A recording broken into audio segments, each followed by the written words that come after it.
Dramatic story ఉంది కాబట్టి పేదరికం నుంచి రావడం అవన్నీ.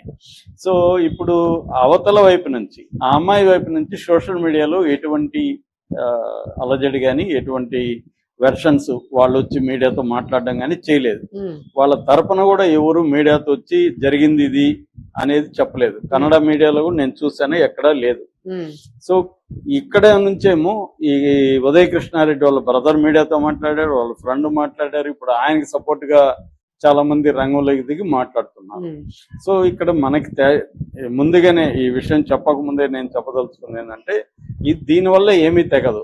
సోషల్ మీడియాలో ఎంత డిస్కషన్ వచ్చినా రేపు కోర్టులోనే తేలాలి, ఇన్వెస్టిగేషన్ లోనే తేలాలి, ఇక్కడ ఏమీ జరగదు. కాకపోతే దీన్ని ఎలా అర్థం చేసుకోవాలి ఏంటి అనేది మాట్లాడుకోవడం తప్ప ఇదేం జరగదు. ఇప్పుడు ఏంటంటే మరి ఎందుకనో ఈయనకి నిజానికి బంధువు కాదు, సర్కిల్ కాదు, మేబీ మన్నం నాగేశ్వరరావు ఆయన యాక్చువల్గా కమ్మ సామాజిక వర్గం, ఈ అబ్బాయి రెడ్డి, మేబీ ఆయనది ప్రకాశం జిల్లా ఏమో నాకు తెలీదు, ఈ అబ్బాయి ఏమో లేదా తెలుగువాడు అనుకున్నాడో తెలియదు.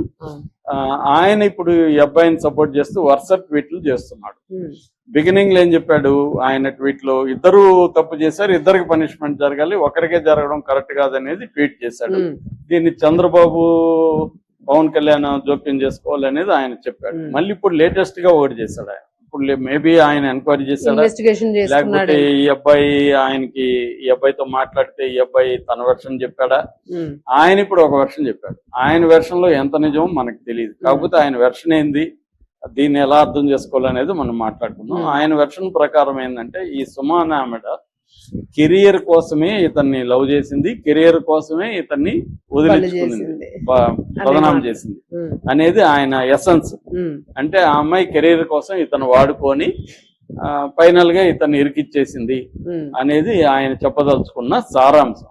అయితే ఆయన డీటెయిల్ గా దీన్ని ఎలా చెప్పాడంటే ఆమె 2024 బ్యాచ్ అనమాట, ఇతనేమో 2025 బ్యాచ్. వీళ్ళిద్దరిది ఒక బ్యాచ్ కాదు.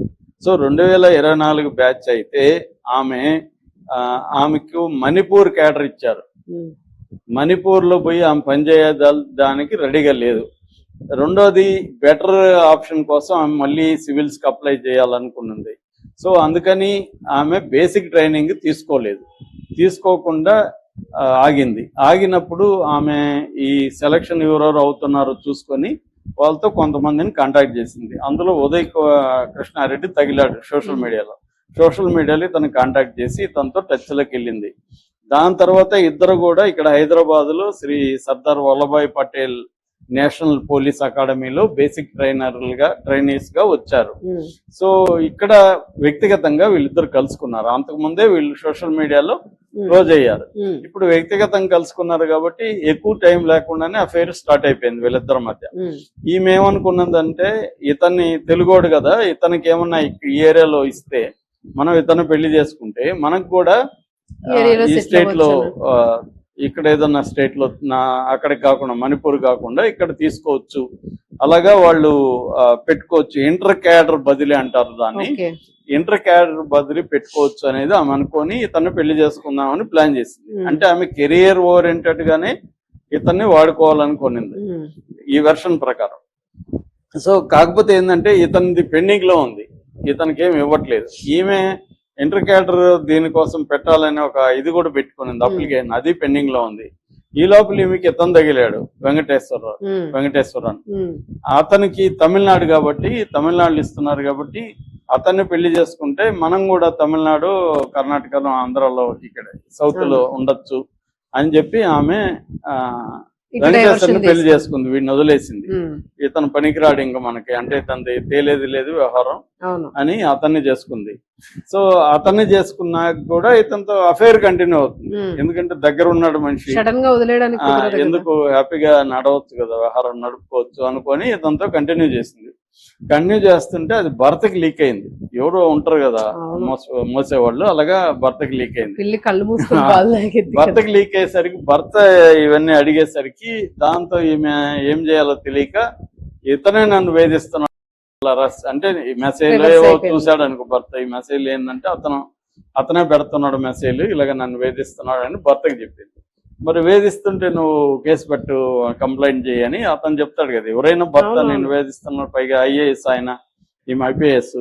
సో అంటే దాంతో ఇతన్ని ఇరికించడం కోసం కొన్ని ట్రిక్కులు ప్లే చేసి ఆమె రూమ్కి వచ్చి ఆమె చేసి నన్ను లాగాడని, జుట్టు పట్టుకొని ఈడ్చుకెళ్ళాడని, తనే ఫోన్ తీసుకెళ్ళిపోయి మెసేజ్ పెట్టాడని చేసేదానికి ఒక ప్లాన్ చేసింది. అది తెలిసిన ఉదయ్ కృష్ణారెడ్డి ఆమె రావడం ఇవన్నీ అతను కూడా రికార్డ్ చేసి భర్తకు పంపించాడు. అరే బాబు, నేను వేధింపులు చేయట్లేదు, నీ భార్య వస్తుంది అని ప్రూవ్ చేయడం కోసం ఇతను ఆమెకు మెసేజ్ భర్తకు పెట్టాడు.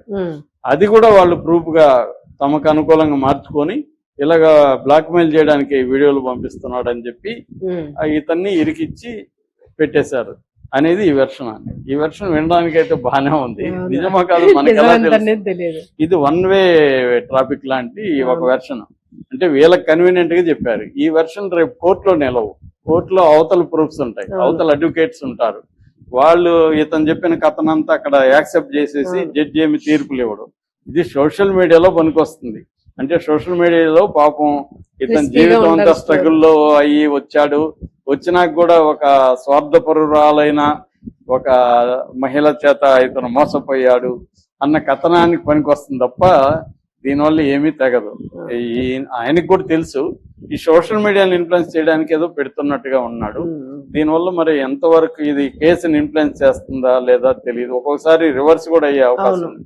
అంటే నువ్వు సోషల్ మీడియాలో ఇతను కావాలనే అబద్ధపు కథనాలు ప్రచారం చేస్తూ ఒక సూసైడ్ కావాలని ఒక సూసైడ్ నాటకం ఆడాడు, సూసైడ్ లెటర్ రాసి మళ్ళీ మత్తులో రాశానన్నాడు. అంటే క్లియర్ గా ఇతను ఒక డ్రామా ఆడుతూ కేసుని ఇన్ఫ్లుయెన్స్ చేయడానికి ట్రై చేస్తున్నాడు అన్న వాదన్ని రేపు పబ్లిక్ ప్రాసిక్యూటర్ కోర్టులో పెట్టే అవకాశం ఉంది. ఇది వాళ్ళకి తెలీదా? తెలిసినా ఎందుకు చేస్తున్నారంటే సోషల్ మీడియాలో ఇన్ఫ్లుయెన్స్ చేయడానికి, లేదు తన తరపున ఎవరైనా పెద్ద స్థాయిలో ఇన్ఫ్లుయెన్స్ అయ్యి ఈ కేసుని మ్యానిపులేట్ చేసి తనని బయటపడేస్తారేమని కూడా ఉండొచ్చు. లేదు ఇంకొక యాంగిల్ వీళ్ళని ప్రెజర్ చేసి నిన్నే ఇరికిస్తాము ఈ కేసులో అని చెప్పి, నువ్వు విత్డ్రా చేసుకోకపోతే నిన్నే ఇరికిచ్చేస్తాము కేసులు అని చెప్పి కూడా ఆమెను బెదిరించవచ్చు. సో ఆమె ఇవన్నీ ఎందుకులే తలనొప్పులు, ఒత్తిపోయింది అయిపోయింది, కాంప్రమైజ్ అయిపోదామని కూడా జరగచ్చు. సో నిజంగా లేదు ఈ కథ నిజమే అయ్యి ఇతను నిజంగానే బాధితుడు కూడా అయి ఉండొచ్చు, మనకి తెలియదు ఏది నిజం. ఇక్కడ ఏది నిజం అనేది ఇంపార్టెంట్ కాదు, కోర్టులో ఏంటంటే ఏది గెలుస్తుంది అనేది ఇంపార్టెంట్. గెలుపు ఓటములు తప్ప నిజమా అబద్ధం అనేది మ్యాటర్ కాదు. కాకపోతే ఎవరి నెరేటివ్ కంట్రోల్ అంటారు. అంటే సోషల్ మీడియాలో దీంట్లో నా నెరేటివ్ కంట్రోల్ డామినెంట్ గా ఉండాలి అనేది. ఎందుకంటే ఇప్పుడు అతనికి ఒక సోషల్ మీడియాలో ఒక హీరో వర్షిప్ ఉంది. అంటే చాలా కష్టపడి వచ్చాడు, ఒక సినిమాటిక్ స్టోరీ ఉంది. అంటే చిన్నప్పుడే అమ్మ చనిపోయింది, ఈ టీనేజ్ లో నాన్న చనిపోయాడు, అమ్మ కూరగాయలు అమ్మి పెంచింది, ఇతను కానిస్టేబుల్ గా అవమానాలు ఎదుర్కొన్నాడు. ఇదంతా బ్రహ్మాండమైన ఒక సినిమా స్టోరీ ఉంది ఇతనికి. ఆ సినిమా స్టోరీకి ఇది దెబ్బ తగిలింది. సరే ఇవన్నీ కరెక్టే గానీ నువ్వు ఎందుకురా అమ్మాయిని ఇలా చేసావు అని నిలదీసేవాళ్ళు ఉన్నారు. సో నేనేమి చేయలేదు, ఆమె విలను, నేను విక్టిమ్, మళ్ళీ ఇక్కడ కూడా నేను విక్టిమే అని ఇతని నెరేషన్ ఇప్పుడు బయటకు వస్తుంది. దీనికి సపోర్ట్ చేస్తూ మన్నం నాగేశ్వరరావు మాట్లాడుతున్నాడు. మన్నం నాగేశ్వరరావు ఇక్కడ మాట్లాడడం వల్ల ఏం ఉపయోగం లేదు. ఇవన్నీ వీటన్నిటికీ సాక్ష్యాలు అడుగుతారు. ఈ కథనానికి సాక్ష్యాలు ఉన్నాయా మన్నం నాగేశ్వరరావు దగ్గర? ఉంటే కోర్టులో పెట్టాలి, మన దగ్గర పెట్టి లాభం లేదు. కాబట్టి ఈయన ఒక కథనాన్ని బయట పెట్టాడు. ఈ కథనం అనేది కరెక్టా కాదా అనేది తేల్చేది ఎవరు తేల్చరు. కాబట్టి దీనికి ఏమి ప్రైమపేసి దీనికి వాల్యూ లేదు. ఈ కథనానికి నమ్మేవాడు నమ్ముతాడు. మామూలుగా ఇలాంటి వివాదాలు వచ్చినప్పుడు రెండు రకాలుగా ఉంటాయి. ఒకటి లీగల్ గా కోర్టుల్లో, పోలీస్ స్టేషన్ విచారణలో తేలే అంశాలు. రెండు మీడియాలో, పబ్లిక్ పర్సెప్షన్ లో, సోషల్ మీడియాలో దాని మీద జరిగే చర్చలు. ఇప్పుడు ఈ విషయంలో చూస్తే ఉదయ్ కృష్ణారెడ్డి వర్సెస్ సుమా హెచ్కే. ఆ అమ్మాయి పేరు సుమా హెచ్కే, ఆమెది మంగళూరు. వాళ్ళ హస్బెండ్ తమిళియన్, యాక్చువల్ గా వెంకటేశ్వరన్ ఆయన పేరు, ఆర్ వెంకటేశ్వరన్, ఐఏఎస్.